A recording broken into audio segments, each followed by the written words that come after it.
Story of Magnum. So this is my 2022 deer. It started back in 2021. I was fortunate enough to kill a really good deer on November 2nd. And once I killed that deer, then I spent a lot of time helping my girlfriend, helping her try to kill a deer. So we had one spot that we'd put a lot of time. There was bucks hitting the scrape really consistently, just a lot of good deer around there. So we started putting a lot of time trying to find a deer there and get her a shot. Well, we'd sat there, I don't know, maybe 3-4 times, something like that. And I think it was maybe the 4th time or something like that, we see a big deer. And I look back on the hill and I see this deer, and I'm like, I tell her, I said, holy crap, that's a Magnum. And so then this is a great testament to your trail cameras. That's why you don't want to hunt just your trail cameras. Because we had a trail camera, which is where I was telling you guys this scrape that we kept sitting on. The camera was on this scrape since like October 10th or something like that. It had been there October 10th the whole time. We're sitting within 150 yards of it or so on November 17th, and here I see this deer with my own eyes that I've never gotten a single picture of, not one time. Well, long story short, I ended up seeing him again that afternoon, and then I saw him the next morning, and each time we just couldn't get a shot at him. And so now I'm starting to wonder, like, has this deer been here the entire time and we just didn't know it? You know, he just doesn't go over to where this camera was for whatever reason, but he stayed in this one really small area. I ended up seeing him 4 or 5 times, all in this one little spot. We had one day where we should have killed him. Well, we tried hunting him the rest of the season, weren't able to get on him, but now, you know, we'd moved some cameras up into this location and a couple other places, and we were getting pictures of him all the time. And so I was like, I couldn't believe it. I was like, here we just moved cameras about 200 yards, and all of a sudden I get photos of him consistently during the daylight, all the time. I could not believe it. But yet another 100 yards to the south and never saw him, not one time. So then I started to really believe, okay, this deer's probably a resident deer. He probably lives here because he stayed through January. So I really felt like this is his core area. I think that if he makes it, there's a good chance that he'll be right back here next year. What I didn't know is would he be there in the summer or not. So we go into this summer and put a few cameras out and no sign of Magnum. Never drove around some, never saw him. I had a hunch on where I felt like he was, but I really didn't put a lot of weight into it until, you know, September, October. I felt like, okay, he's probably in the corn somewhere. He's not too far away. I know that he made it at least through January, through the hunting season. So unless he got hit by a car or something like that, I believe he's probably alive. So October 2nd, I wake up, it's like 6:50 in the morning, and I check my cameras and I have a picture. And it's a big deer destroying my rub tree. And I'm looking at this thing just in amazement, first of all, from the body, because my rub tree was a pretty good sized rub tree, and this deer just dwarfs it. I mean, he's just a monster. And then I realized, I'm like, holy crap, that's Magnum. And so immediately, you know, my eyes lit up and I was excited because he was there. That was the first thing I needed, I needed him to be there. I still wasn't sure that this deer 100% lived there. I was pretty confident that he did, but I didn't know for sure. Once I got that picture, I knew he was big. To me, it didn't look like he grew much, and he changed his rack a little bit, but just, he had everything I wanted, which was lots of mass and character. He was just an all-out stud, and his body, like I said, was huge. I knew for a fact this deer is absolutely mature. I think he's probably 6 or 7. But anyways, like, I feel as though I have actually a really good idea on where this deer might go. Eli and I decided we're going after Magnum. October 8th, we set out, we go on our first sit, and I was wrong. I didn't know where he was bedding. Although, I did get a picture of him in Magnum bedroom that same morning at like 8:15. I was like, holy crap, man. And so I showed Eli, I'm like, look, dude, we're sitting in the wrong spot, because he's, you know, a couple 100 yards away from us. But that was the first picture I had of him there. And then that told me, okay, he definitely lives here without a doubt, and this is his core area right there. I think he's going to probably do something really similar to last year. So fast forward a little bit, and Eli and I decide, okay, we're going to dedicate all of our time to trying to kill Magnum. And we decided the best way to do this was we were going to go all out on mobile. So we were doing everything out of saddles, and we were pretty much hanging and hunting every single time. So October 14th comes around, and we have really good weather, starting to cool down. You know, just had one of those evenings where it just felt like we should see a big deer. So we went to right on the edge of what I called Magnum's bedroom. We are still in the pursuit of Magnum. And right between that and a food source, we could see the bean field. This is where I guess I made the first mistake. We set up inside of the timber about probably 40 yards, and there was just so much foliage still on the trees that you couldn't see it very far. And so now looking back in hindsight, I should have set us up on the edge. That way we'd have just had a little bit more that we could shoot. So all afternoon, Eli and I don't see much. You know, we still felt pretty good about it, but it's pretty slow. Then we see a doe or two, and then several does come barreling from the south. And then I look over and then I see a buck, and then I look down and I see a really large body. And you guys know when you get to know some of these deer so well, and I think that a lot of times it's just automatically in our head that it is the deer that we're looking for. And so in my head already, I'm like, oh my gosh, that's Magnum. And so I pull up my binoculars and I look, and then I can just see this one big sticker sticking off. And so I knew right away it's him. And so I tell Eli, I'm like, dude, it's Magnum. What? I see him. You see him? Probably literally 5 to 7 minutes left of shooting light. He's about 120 yards to the south of us. And so I'm like, no way is he gonna come up here. And then I was nervous, if he does come up here, our wind, the way our wind was blowing, if he gets, directly to the left of us, he's gonna smell us. And I was like, that's the last thing I want, is this super mature deer to walk right downwind and smell us. So he, of course, turns and beelines right up the field edge. So I'm looking, I'm frantic, I'm trying to find any way that I could get a hole to shoot the field edge, anything that I could do in case he does come up this field edge and get a shot. Well, there's nothing I can do. I mean, it's just the way that we were in position in this tree and the amount of leaves and everything that was still on, there's nothing that I can do to get a shot. He steps out at probably 40 yards or so, and he's, right there, 40 yards broadside, but there's just nowhere that I can get a gap or anything, and plus we were starting to run out of light. So he keeps going, and he chased off another buck, and I couldn't tell if he was kind of walking this other buck off or if they caught a little bit of a whiff. He's with that tall E-point. He didn't freak out or anything, so I was thinking, if he did get a whiff of us, then he probably didn't smell us well enough to really freak out. So hopefully we didn't educate him too bad. Man, we just got close to Magnum. Like really close. So the next few days, we gave it a few day break, and then we kept going back to just a little bit further south on the field edge of that spot, because we knew if he came out from there, there was nowhere that he could wind us before we would have got a shot at him, and anywhere that he came out, he had to come out within 30, 40 yards. It's the 15th. Eli and I sat very close to here last night, and we almost killed the buck we were after, called Magnum. He came out right down here somewhere. Now that we're here, we don't think it was right here. But we were sitting just back there, and we thought he might have got some of our wind, but he just didn't seem that worried if he did. Then after watching the video, we're still not sure if he did. He could have, but we think he might have been running off this other buck. Regardless, we're hoping that, I really truly believe that deer is back in here. I don't think that he left or anything like that. I really honestly believe he's in here. And if that's the case, I'm hoping that he'll do the same thing as he did last night, which I know is asking a lot, but if he does, this stand, once we figure out how to get this sucker in here, will be the ticket, and it will give us the ability to kill this deer. So we felt really good about that setup, and we said that several times, and just he didn't show up. Must have been in the wrong spot. He wasn't there. So we're looking at all the maps, and we're looking at the food sources, and so I told Eli, I was like, I feel like there could be a good chance he's coming back from this food source over here, and maybe he's coming down this timber, and we can catch him on his way back. And regardless, we were like, this is now the time to start adjusting. So we go in there the next morning, and we set up our stand.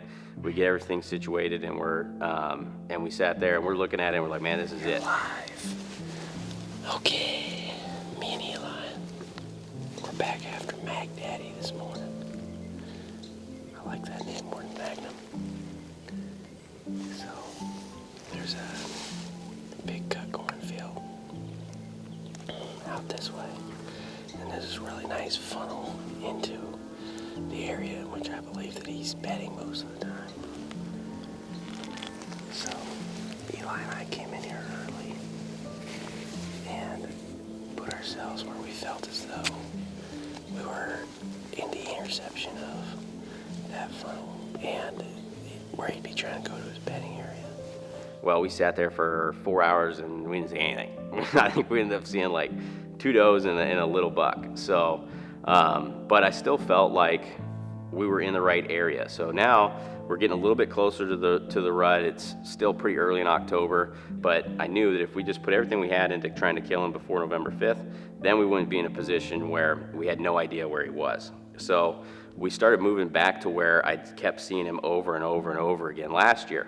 And we sat there 3, 4, 5 times, and we just weren't seeing deer. Overall, deer movement has been pretty slow, but I do feel as though this afternoon, Eli and I are ready to get pretty aggressive, because I think that it seemed as though last year, right where we're sitting, was basically right in the middle of them as far as bedding goes. This year, that doesn't necessarily seem to be the case, which maybe it's just a time of year thing, because we were sitting here a lot later in November. So maybe it's something where they gravitate down here as it gets colder. We got to get closer to wherever we feel these deer are. We really felt like they were in another area of the farm. So that afternoon, we went and we sat on the edge of the field on a different section of the farm, and lo and behold, we found the deer. But all of a sudden, this was the ticket. We had a whole bunch of does come out. I passed one really nice buck, a buck that if Magnum wasn't there, I would not have passed. But I really felt like we found them now. Now we're in these deer again. We're back in the game. So we sat there a few times, and it was on a field edge. That's the thing. I hate field edges, because I feel like you can almost never sit a field edge without getting winded. So then I think I'm just educating these deer, 2, 3, 4 times as fast, where there's certain places in the timber and near bedding that I can set up that I feel like if they can't win me, I'm at least making it a lot harder for them to win me. So now that we've really felt like, okay, we've narrowed down where the deer are, and at least we feel that he's not down as far south as what we've been hunting. We're like, well, let's go and let's just try to move technically further into the bedding area, closer to where I had this camera in what I called Magnum's bedroom. I made the mistake, I'll own it, that I told Eli, I was like, man, this right here is where we need to be. I think we go and sit in here and we're going to see a lot of deer. If we have a deer that walks somewhere that we can shoot, I'll be shocked, because it is thicker than a snicker in here. So I'll tell you what, one thing I've learned about this whole mobile hunting stuff is mornings, somewhere that you don't know really well, are not worth your time. You're much better off either going to a pre-existing set or somewhere that you at least know the terrain, because the only other way Eli and I could have tried this morning would be to have stomped around the whole thing, and when you can't see, that doesn't really do you any good. So we hopped up in this tree near a pin that I'd marked. I think there could absolutely be deer near us, but it's just so thick. Like literally my farthest shot is probably 16 yards. So lesson learned there. After that, we said, Eli and I talked about, like, never again will I ever set up somewhere when I'm doing the mobile hunting stuff, hunting from the saddle, in the dark, that I don't have a really good idea of the terrain or what it looks like without walking it before. So we decided, okay, and we had a bunch of deer come that morning. We had probably 15 or 20 deer come in, and pretty much all of them busted us, because the other thing is we're in a tree that's so small, that you move at all and the whole tree is just doing this. So there was one time, we're hardly moving, and I don't know if the deer busted us or they just saw the top of a tree moving and the only thing in the timber, and they're like, I'm not going over there. So we're gonna get down, and we're gonna go find a few trees that we could shoot more than 10 yards. So Eli and I get down, we pack up our stuff, and we start walking around, and we find one spot next to where we would set up, you know, maybe 80, 90 yards away. Okay, that'd be a really good one. So I mark that one on my map, and then we go over to where all these deer were coming from, and we find another tree that we felt like would be really good. And so we marked that one. So now we had 2 other spots for mornings that we could hunt, that we really felt like, okay, if we get another east wind, we can hunt here in the morning, and we know already that what this terrain kind of looks like, where to expect the deer to come from, and we're not going to be hanging our setup in, you know, something that's just super thick and completely unrealistic to actually get a shot out of. So we'd also been kind of, I was starting to waver a little bit, and I was like, man, maybe we need to go hunt somewhere over here. You know, it'd been probably 5-6 days since we'd seen Magnum. Well, longer than that. I mean, we hadn't seen Magnum since the 14th, so it was probably more like 10-12 days since we'd seen Magnum, and maybe I just need to give him a little bit of breathing room here. And fortunately, Eli talked me out. He's like, no, I think we're on him now. He's like, let's just stick with it, man. Let's just stick with it. We're getting really close. You know, we've got a good idea where he is, and let's just keep at it. And I said, okay. I was like, all right, you're right. We're just gonna go all in on Magnum. We're gonna stay dedicated to him and see what happens. So we picked one of those trees, and we went back that morning, and Eli all morning, I call it hunter's gut, which is kind of funny because I didn't actually have it this morning, but Eli's telling me, he's like, man, I feel it this morning, you know, it's gonna happen. So I said, well, we'll see if you're right. So I'm gonna blast us some Katy Perry. And so we started blasting Katy Perry to get us amped up and ready for this. And so we go in, and Eli's just telling me the whole time, like, man, I really feel good about this. And so now we had these 2 trees that we picked out the previous morning. We had to pick one of these 2 trees. And I really felt like most of these deer had all been coming from the south. And so I told Eli, well, let's stick with the one on the south side, because I think that we're gonna catch all of these deer before they would be able to get to our wind or anything else anyways. So we were super early, which was good. So we get all of our stuff set up, we get situated, and we're set up for couldn't be more than 2 minutes. I always pull my bow up first, and so I pulled my bow up, put it on the hanger, knocked an arrow, and then I was getting my release on. So I put my release on, I reached up, I turned my ozonics on, and then I heard something walking. I hope so. That was so freaking thick yesterday. That was unreal. That buck was freaking close though. He's like right underneath of us. Yeah, of the 20 deer, that's the one I could have shot. He's a solid 20 inches. Uh-huh. I hear a deer. What? I hear a deer. Seriously? Yeah.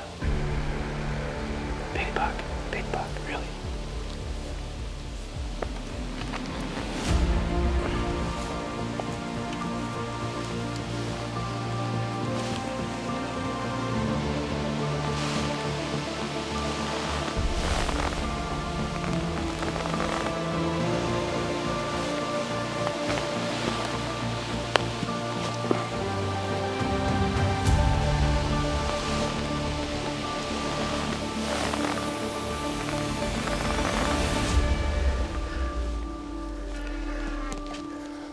Meh.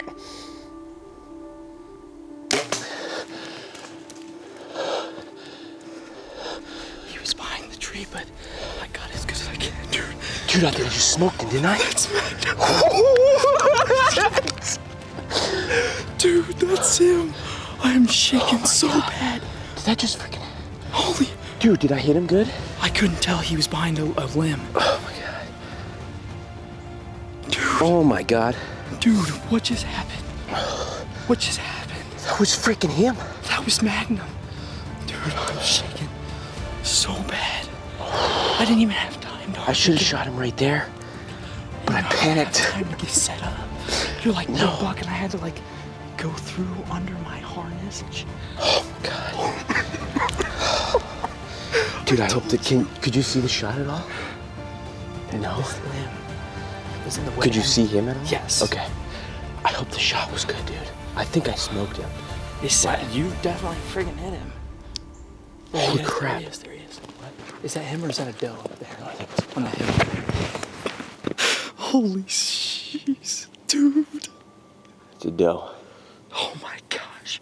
Dude, he came. What the heck? Oh, I pray I hit him good. The arrow broke. Is that what that snap was? Yeah, I saw the arrow flop right there. Dude, I can't. I can't even I told you. comprehend.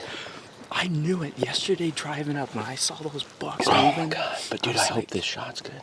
this morning is gonna be freaking great. I hope the shot is good. How you feeling? Nervous. I can tell you're a little nervous. I feel good about the shot, but I couldn't see exactly where it hit, so I'm a little nervous. Dude, he is a giant. Dude, he is a tank. He looks way bigger in person. A tank. So, I apologize, everybody, because it is October I was just getting ready to have you do an interview too. 29th. Yeah. And Magnum, the deer Eli and I have been hunting. We literally just got in, got set, got all of our stuff set, and I hear I honestly thought it was a cow. But I know, I did too. But then I saw a deer, and then I saw antlers, and all I could tell was there was enough rack there that it was a big deer. Yeah, and you're like, big buck, big buck. Yeah. And I didn't even have my camera hardly ready. And I told Eli, I said, big buck. And Eli's like, seriously? And I was like, yeah, seriously. Because we just got set up. I didn't know if you even have enough light. But it got just enough light when he was right here. Right Yeah, here, you can I was see like him. almost panicking. I was like, oh my gosh. Because he was cutting through this pasture. And so I squeaked it through right here. I had one window through there. And because I don't know if I would have got a shot if I'd have let him get out there much further. I should have shot. You had to. I messed up. I should have shot him right freaking there. Yeah. That's what I should have done. Well, it happened so fast, dude. I know. I was like, he's gonna come right here. We're gonna shoot him at 10 yards. Yeah, because you said big buck, and I look over and I'm like trying to get my arm under my saddle harness, and I look and he's right there, like 30 yards, and I'm like, oh crap. So I literally hit record and he's like right here, because it literally happened I that have fast. to go look at the arrow. Or I'm gonna throw up. You look sick. Well, You're white. It's just the not knowing. You know what I'm saying? I know, but it's just awesome. That happened so fast, bro. I have never had. I literally reached up, power on my ozonics. Yeah. Put my release on. Heard big buck, heard a deer. Looked over. I'm like, oh, there's quite a bit of antler on that one. So I told you, big buck. And then I get turned. Dude, you know what I realized too? What? I was turned around in my saddle. I've never had to shoot like that. Bro. Wow. I can't believe that just happened. I'm just sick right now. I need to go look at the arrow and see if I can get some information so that I know, I feel a little better about this and know if we're okay. And so finally we're okay, which I say finally was probably like 57 seconds or something like that. You guys know how it is though. You get excited and all capabilities of judging time just goes out the window. So I climb down and I walk out there and I find my arrow and it's busted off and there's just blood all over it. And it's got good lungs, bubbly blood. And I'm like, okay, dude, I think we're good. Oh, dude, I think we're toast. Oh yeah. Yeah, you better get down. Let me.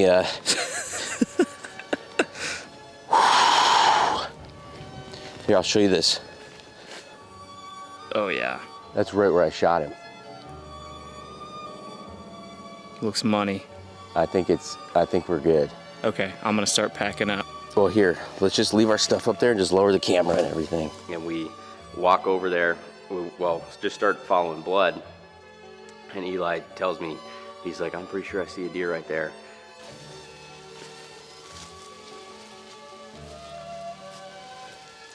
Here. Bro. You see him? You're sure that's him? That's a deer body, right? I'm pretty sure, isn't it? Yes. Oh my Oh my gosh. I'm sorry, but Dude. I had to tell you. Thank you. I had to tell. I saw it and I was like, I can't let him keep going. I want to go see this deer just as When bad did you as he see does. him? Just right now? here. When I said, bro. Oh my gosh, dude. Oh my gosh. Oh. Yeah, I think we smoked him. Yeah. Oh my gosh, dude. Oh my gosh. Holy. Dude, we killed a tank. He is a freaking tank.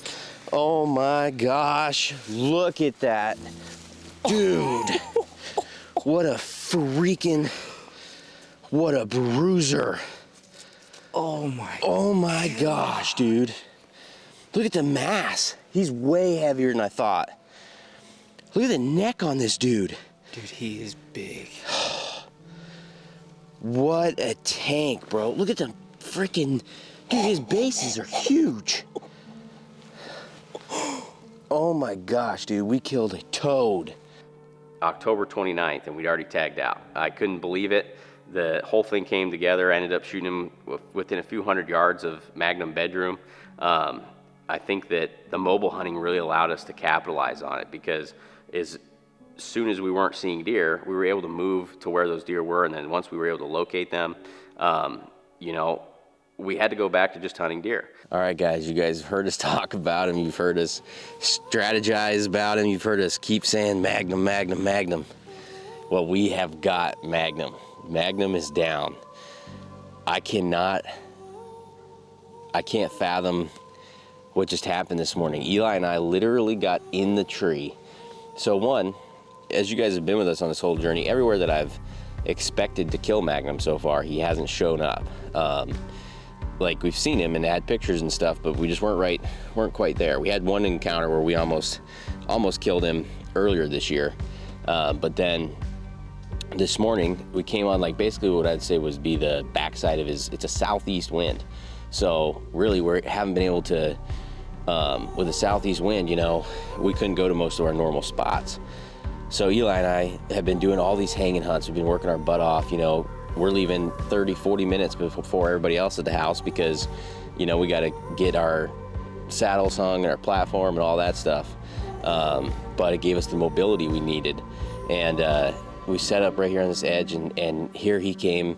Turned my ozonics on, put my release on, and then I heard a deer coming through the timber, and then I look over and I just could see that there was a buck. And I told Eli, I said, it's a big buck. And he says, really? I'm like, yeah. And then freaking, sure enough, it's Magnum.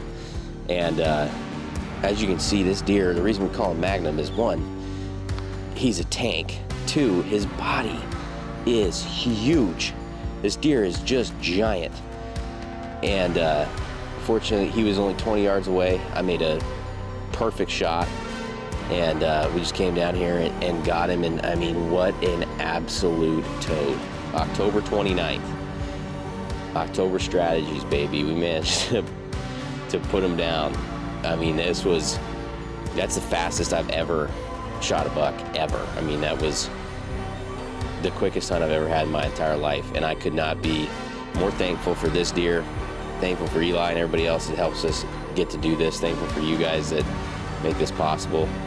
And these are the Mormons we live for right here. I'm still having a hard time believing that it's real.